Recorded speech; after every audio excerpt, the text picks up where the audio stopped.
phase avec le marché. Les satellites de télécommunication deviennent de plus en plus lourds et le besoin d'un lanceur plus puissant, comme Ariane 5, se fait sentir de façon plus aiguë à chaque tir. Mais après l'échec de l'an passé, le nouveau modèle ne sera pas prêt pour une exploitation commerciale avant 98 au mieux. Et Ariane Espace, en ce début d'année, a donc dû commander aux industriels 10 autres bonnes vieilles Ariane 4 pour pouvoir patienter. La société reste aujourd'hui le leader mondial sur le marché, mais l'année 97 risque cependant d'être déterminante pour conserver cette place dans les années à venir. Les péages plus chers à partir de demain sur les autoroutes, en moyenne plus 3%.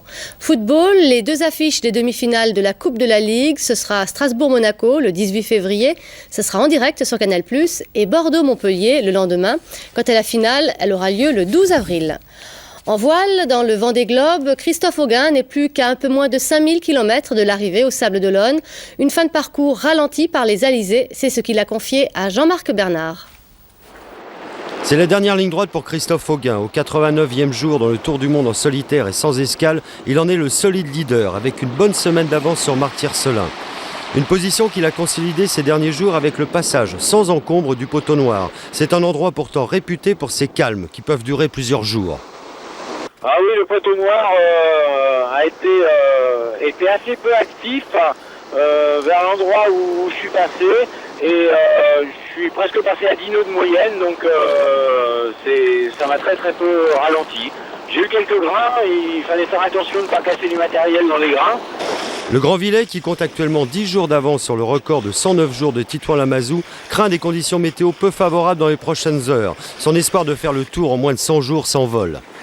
Je pense que c'est d'ores et déjà fortement compromis, puisque l'Atlantique Nord n'est pas dans la bonne configuration pour battre un record.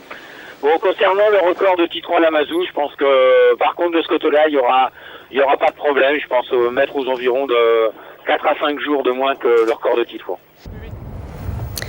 Le loto de mercredi a rapporté plus de 56 millions de francs à un couple de Bretons qui avait misé 40 francs. Gilles et Nicole sont venus tous deux ce matin à Paris toucher leur chèque.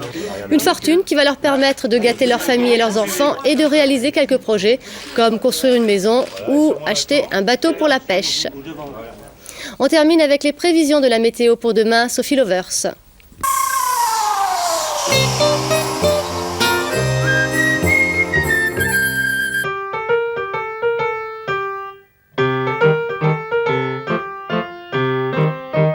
Euralliance Assurance, retraite, placement, prévoyance. Demain matin, on retrouvera le soleil sur les régions méditerranéennes, les Alpes et le sud du Massif central.